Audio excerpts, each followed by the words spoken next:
Hey guys, welcome to another Foresight TV. It is Friday. If you watch this and you go, oh man, Steve seems a little off, it's probably because I am. I've been 4 weeks of conferences. The last one was Nick. It was amazing. Today I've got as my guest my good friend actually, Dennis Mcintee. He is all about helping people have better lives at work and at home. And so we're going to dig in. He's created a new resource. We're going to talk a little bit about that. But before we get started with our conversation, we're going to start with this.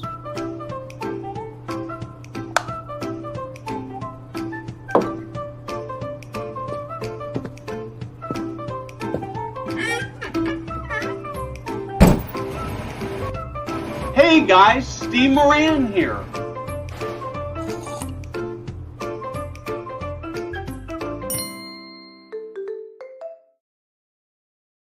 So, Dennis, there's actually one more thing I have to do before we get into our conversation.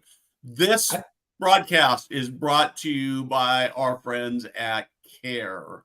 And KARE is all about helping you with your staffing problems in your communities at a lower cost than agencies would cost you. I think I said that weirdly, but anyway. So KARE is an app-based sort of like an Uber thing. If you have shifts that you need to get filled and you're using agencies or you're running short and you hate doing that and you hate paying agency costs, you need to look at KARE and let them help you bring in amazing team members to take care of your residents so that people love what you're doing. And then this was really came home for me this past week or two when I saw an article about so many communities that have been sued and paid big, huge settlements because they promised staffing levels that they weren't delivering on. They can save you millions of dollars. How about that? Pretty good. So I appreciate your support. Dennis, welcome. Let's actually start. There are going to be a lot of people who know who you are and what you do, but not everybody. So let's start with kind of who you are. I'd love to have you share your story. Oh gosh, Steve. So I'm the husband of one wife and 4 kids, not the other way around. Have one dog, and Steve, I always wanted to be a jazz trombonist. Didn't necessarily work out for me. So I went into ministry and pastoral counseling for about 15 years. And had a friend that I helped his marriage with, and he had some communities up in Indiana. And he says, "Oh my gosh, Dennis," he said, "I got all these problems with these team members. I got this wellness director and this whole team and this ED, and I'm ready to fire them all." He said, "Will you just come up and just spend a day with them in Fort Wayne?" And I spent a day with these guys. And Steve, I came back and I called my wife and I said, "Oh my gosh, I just found the group of people I want to spend the rest of my life serving." Because what I love about senior living is that it's a thankless job, right? And so listen, if you're listening today, nobody's told you thank you. Steve and I just want to say thank you. Thank you for serving residents. Thank you for serving people. Thank you for being a blessing to people and giving your life. And I just thought they were underserved, and I just decided I'm going to spend the rest of my life like creating tools and technology and different systems to really help them. So it's kind of where my passion kind of came in. So I take all this therapy resources that we've developed and working with marriages and families, and boom, we're working with teams. So it's a fun journey. So cool. The other one thing I want to tell you is that he and his wife have a really soft spot for wild birds. I went to visit him one time at his house. You're going, what is he talking about? So I came to visit him one time at his house. I was doing a couple of conferences. With a weekend between. And so he invited me to come up and hang out and go hiking. And I got there. And as I was pulling up in the driveway, my cell phone rings and it's him. And I'm thinking, why is he calling me? Because I'm right out front of the side of his house. And he says, well, so I got to warn you that we're like going through the side door or something because there's a little bird in the nest in this hanging thing on my front door, and we don't want to disturb it. And so we had to, the whole weekend I was there, we had to completely orient our lives around this little, very common bird. Well, truth be told, it was more my wife. She commanded that I not use the front door because she did not want to disturb the bird. So the bird's nest, he had nested inside a wreath on our front door, and she commanded me that weekend, don't walk out the front door. So yeah.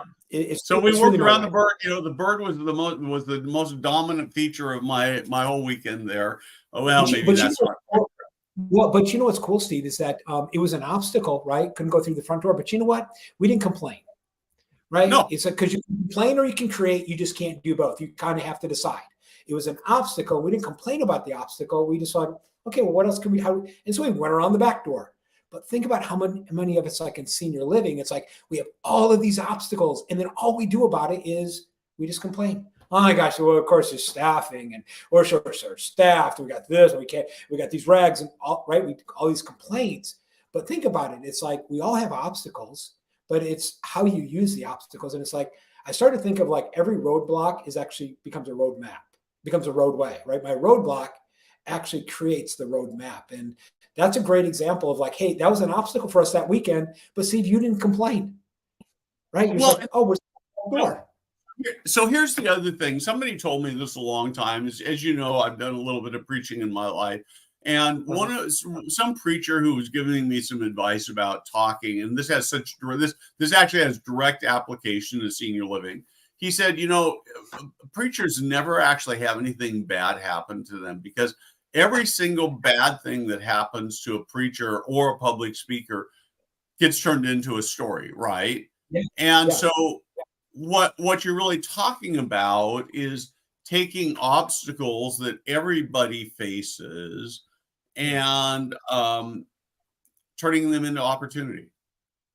Well, because you almost think about it, it's like every experience can become your own experiment, right? Like we go through these, like even like today, right? Like you and I are having a 30-minute experience, and I want to take this experience that we're having, and I'll probably afterwards go, okay, what went well with Senior Living Foresight, Senior Living, and then what didn't go so well at Foresight TV today, and then the next time I do this, what do I do it? How do I do it differently? How to make it better? And you keep improving. So you take every situation, every experience, and you just look at it as like, this is an experiment. And that way it's like you continue to learn. Yep. And it's just, you know, I mean, I think that I've known a few people who just complain and who find problems all the time. And it's not much fun to be around them. Except that here's the thing, Dennis. Yeah. Every once in a while, I stop and I realize that maybe sometimes that's me. What do I do about that? Yeah. I mean, you know what? You know, me too. And I think that's where, you know, we need feedback in our lives. We need people that can sort of like help us read the label, right? It's like you can't read the label when you're inside the bottle. We're all in the bottle of our own behavior. And the problem with the bottle is that the instructions are on the outside. And so you can't read it, but we have to have other people kind of help read the label. And so, you know, I've got some great people in my life. And I mean, you're one of them, Steve. We've had these conversations multiple times where it's like, hey, Dennis, let me give you some feedback. Like, this is how I think you're showing up. Right. And it's like that feedback is very valuable. Now, here's the thing about feedback, right? Is that I just have to look at it as information. But when I get mad about the feedback or angry or frustrated, I stop the learning. When I give into that emotion, I stop the learning. But when I go, it's just information. And if I don't think you're attacking me, you're not. And if I don't think you're attacking me, I don't have to defend. I don't have to give you reasons, right? But if I look at you and I go, you're attacking me and you're saying I'm a bad person, and then all of a sudden I'm defensive, and then I just stop the learning. And that's where I think, like, you know, relationships are so powerful. We all need these in our lives to kind of help us read the label, you know? So I really like this a lot. So I'm coming back from the NIC conference in Chicago, and I had two senior living leaders,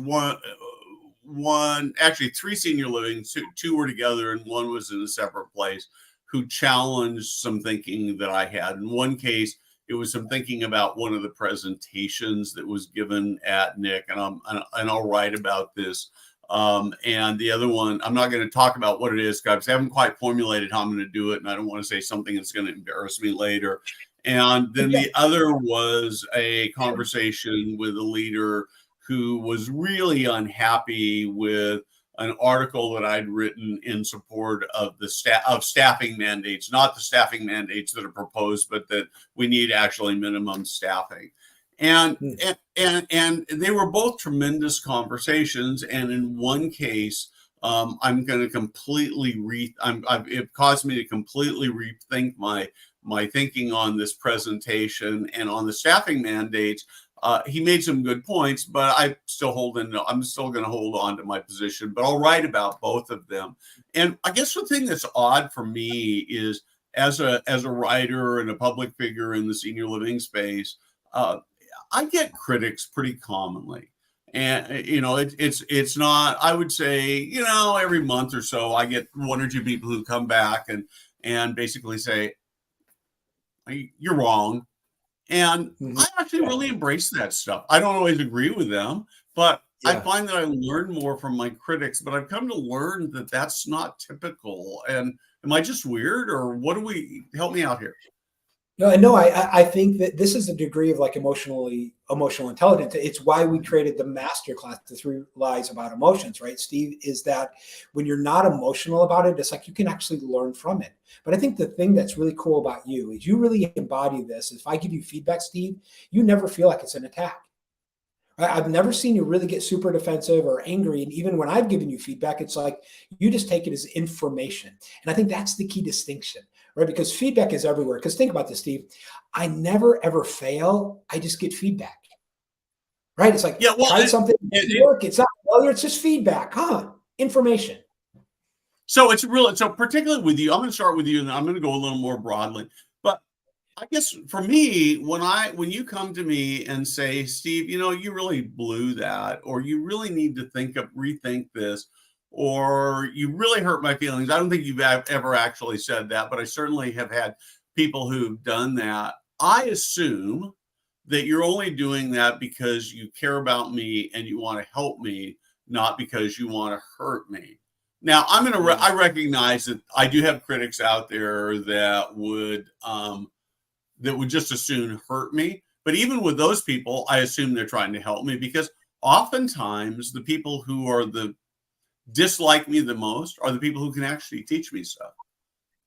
Well, yeah, and it's because nothing has meaning except the meaning that you give it, right? So if you put a meaning that you're trying to hurt me, then that's true to me. And so Steve, I had almost like an out-of-body experience a couple of weeks ago. I was at I'll just say, I was at Virginia Nursing Association doing the keynote, and I was in the back signing books, and I had one nurse come to me as I'm signing books. She goes, "Oh my gosh," she goes, "I just went through a divorce. My life is over.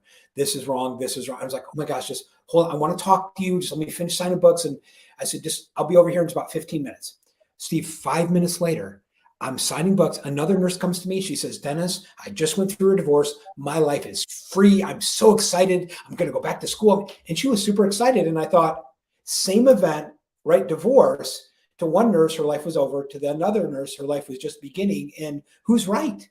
Well, they both are, right? Because nothing has meaning except the meaning that you give it. And as long as you put the right meaning to feedback, it determines how you receive it. So, okay, so I 100% agree with you. And maybe this brings us into the master class. I want to hear more about that. But if I'm watching this and I'm one of those people who is, my life is over, rather than this is a brand new opportunity, how do I fix that? How do I change that? Yeah, so it's really like it's the meaning that you put to it, and it's part of why we created the masterclass, right? Because there are 3 lies that people believe about emotions, and you're going to learn about those 3 lies. You probably already believe them, but then you're going to realize, that's not necessarily true. Like one example is when people are giving you feedback, Steve. Like when I give you feedback, Steve, it's like I'm actually telling you about me. I'm not telling you about you. Right. So if I give you feedback, okay, wait. Tell me about that. Yeah, let's go into it. It's fun stuff, right? So watch this. I'm telling you how I perceive the situation. I'm telling you how you perceive. It's my filter now, and it's just information, and then you get the choice to go true or not true, right? You get a choice. It's not this necessarily gospel and true, but I'm actually telling you about me. So watch this. When you give me feedback, you're telling me about you. You're not telling me about me. It's just information, and then Steve, and then I don't have to defend. Right. And then it's like, hey, It's not about me. So why would I get mad? And watch this. Why would I make it about me? Right? So many times people get feedback and then they make it all about themselves. And it flips the equation. Like this is one of the lies you're going to learn in the master class. As you go through it, you're like, oh yeah, that's true. Right? You're like, right. But so many times people take it personal because, it's all, and I'm making it all about me. And then take another step further. It's a little egotistical. Okay, so well, I'm going to get to the 2 lies first, and then we're going to do a little live therapy because I had this interesting experience of sharing an Uber with a good friend of mine to the airport on that ties into this particular issue we were talking on the Uber into the airport from the conference, and I was. Well, I'm going to tell you what it is, and then we're going to. But you're not going to diagnose me until after we get to the other 2 lies. But you got to watch the masterclass. You got to watch the masterclass to go through the lies and understand what they are. Okay, so let's get the other 2 lies, and then I'll tell you my story if we have time. No, the other lies, when people experience emotions, other people say, "Well, just calm down. Just not that bad." Right? Well, just deal with it. So what do you do with that? Right? Just calm down.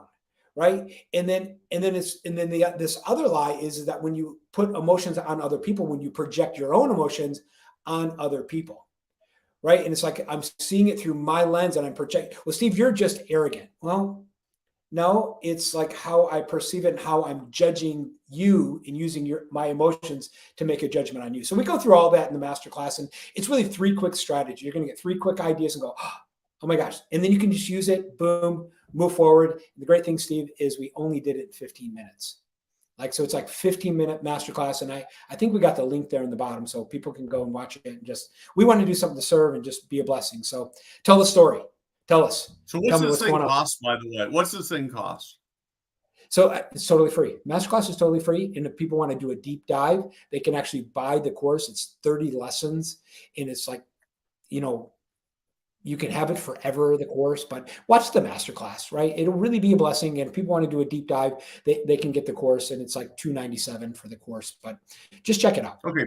Perfect. Yeah. So, but the masterclass is free. You ought to try it. You ought to check it out. Get the masterclass. And what I'd actually love to have you do is I'd love to have you take the masterclass, and then you can go back to this video and leave a message. Tell me what you think about it. We're talking about feedback, and so you might get good feedback. You might get educational feedback, but we'd actually love to have that educational feedback, as would Dennis. Okay, so let me tell you about now we're going to do Here's the thing, Steve. It's all good. Any feedback is all good. All feedback is good. All feedback is good. Okay, go ahead. Tell me. So anyway, I'm riding in this Uber with my friend Paul Mullen. I think I can tell this story because I'm not the one. He's the one who looks good, not me.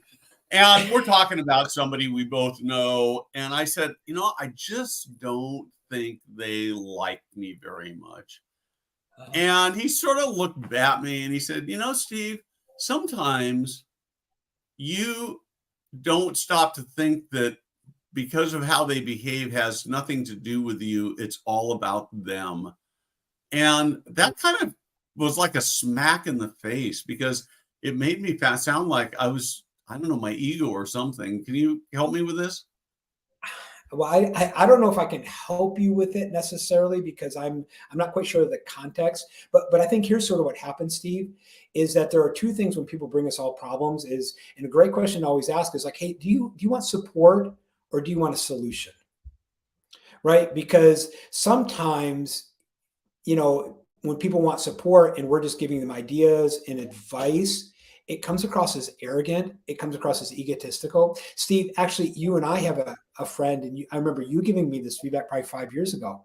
And you said, hey, this particular person, she just thinks you're kind of arrogant and egotistical. Like, I remember that. And it really hurt me. But what I had to realize, Steve, is like, I think I was giving her solutions, this person's solutions, and you do this, do this, do this, do this, when they just wanted to connect and get support. Right. And just be a friend. And so sometimes you have to sort of weigh, do they want support? And that's a great question even to ask people as they're talking. Oh, hey, so do you want support or would you like a solution?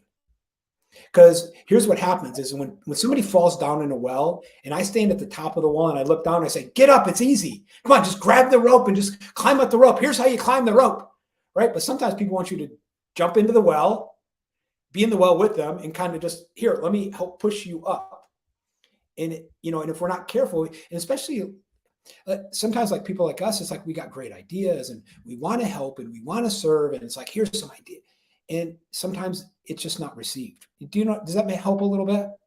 Yeah, and I actually really like the well analogy. So a couple months ago, I was out doing this. I was out running, and when I run, I take my glasses off because I get all sweaty. And I was with the dog, and I'm way down coming towards me. I could see this big, huge blue flanks of what looked like an army of people coming at me, and I'd never seen this in my neighborhood at all. And were getting closer, and as I got closer, and even with my glasses off, I realized that they were a bunch of firemen or fire cadets or something, and they were just out for a run. I still don't know why they were on this particular street. It's the only time I've ever seen them.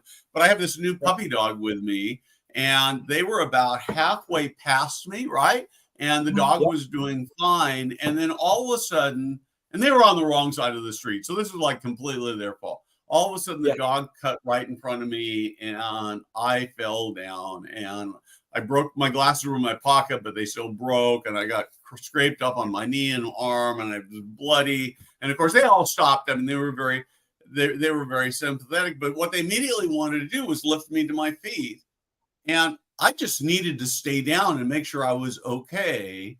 And they were trying to be helpful, but they were doing the wrong thing. So kind of like that, right?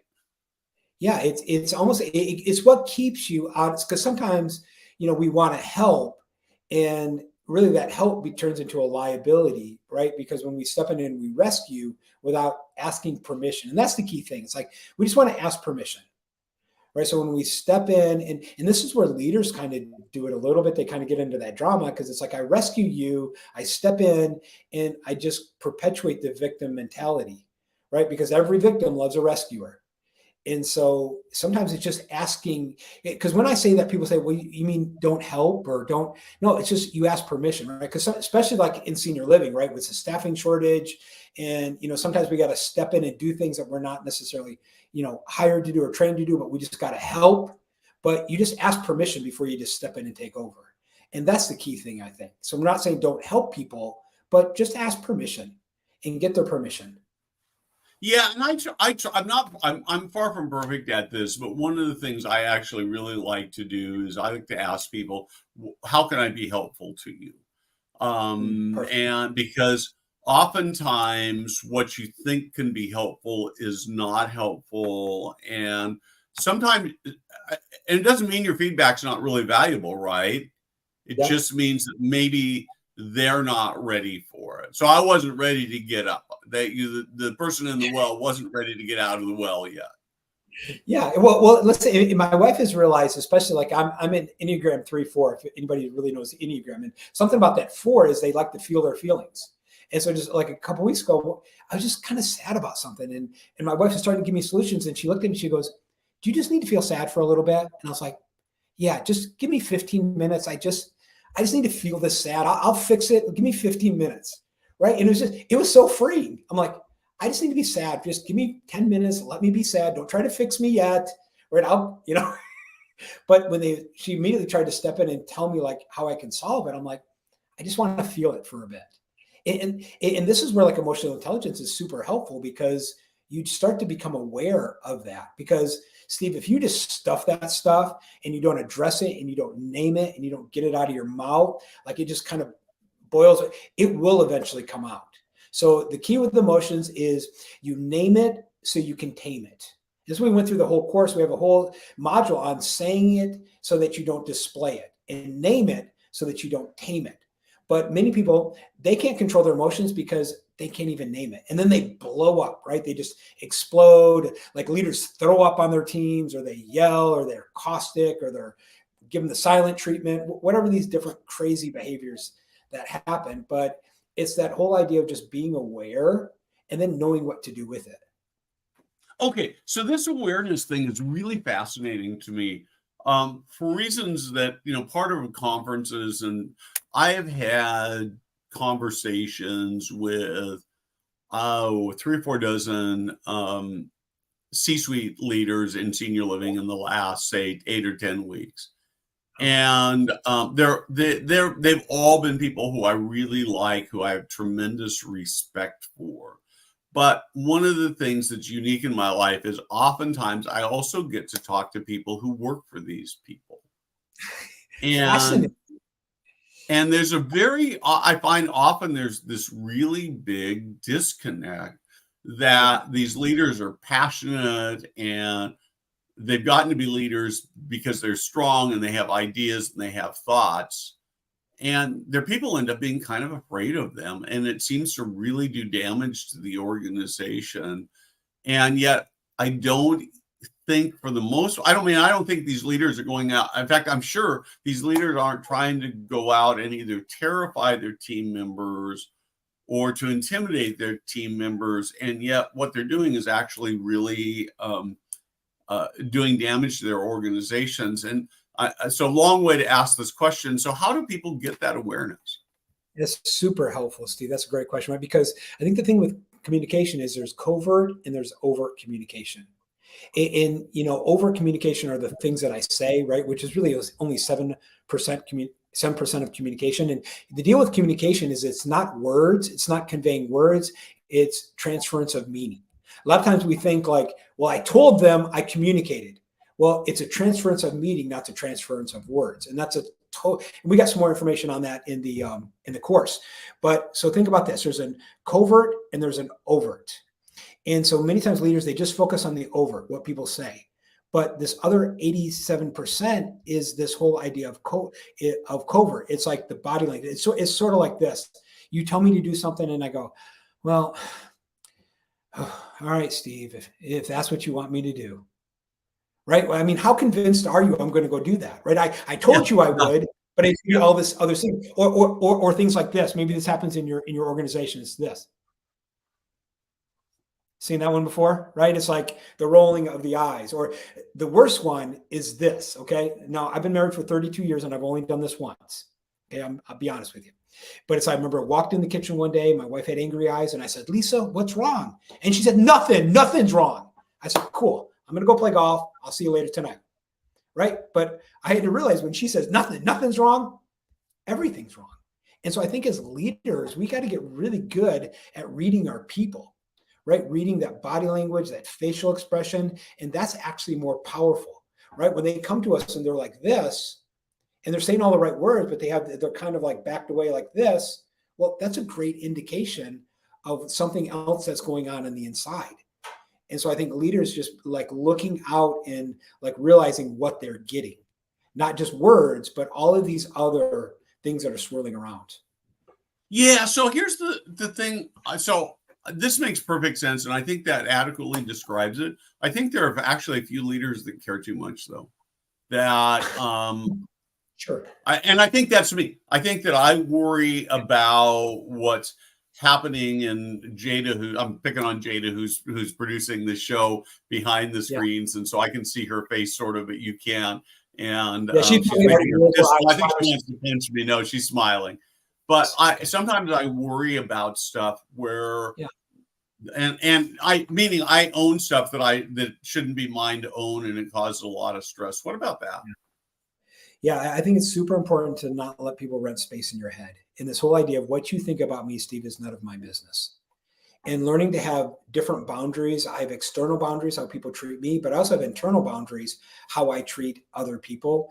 But it's like, I think that's what makes senior living so amazing, is because people really do care. It's like, I really do care what you think, but I just can't overextend that care where it becomes a liability, because every liability is a strength overextended.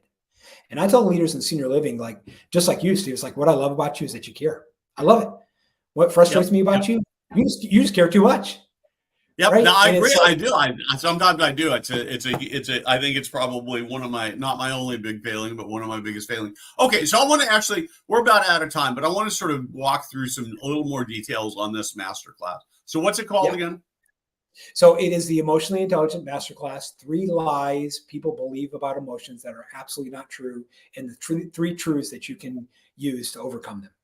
Quick action, So so you can learn how not to be frustrated or what to do with frustration, right? When you're so stressed out and you can't think straight, when you're so angry and you don't know what to do and you can't get your crap together, we created the masterclass for free. cool. And so this masterclass is really about giving you better tools, making your life better. It's free. There is an option to do a deeper dive on it.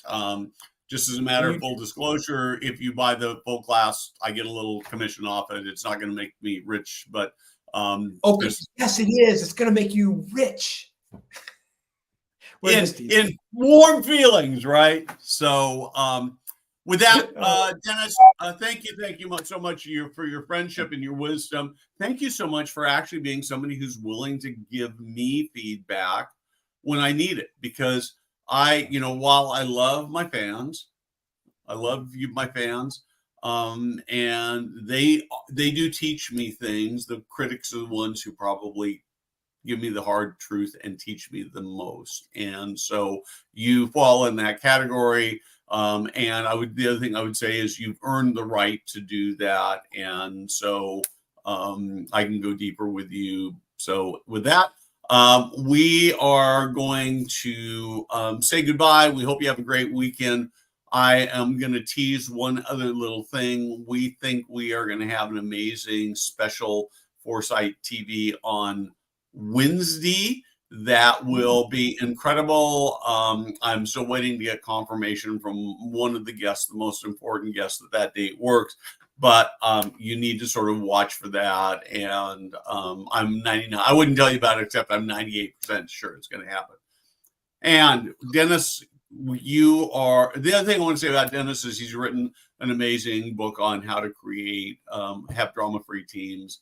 And it's a good read. I've read it. You can find him on LinkedIn. The link, Jade has put up the link there. Thank you for joining us today. And we will be back next week. And Dennis, if you just hang on for a minute and we will debrief.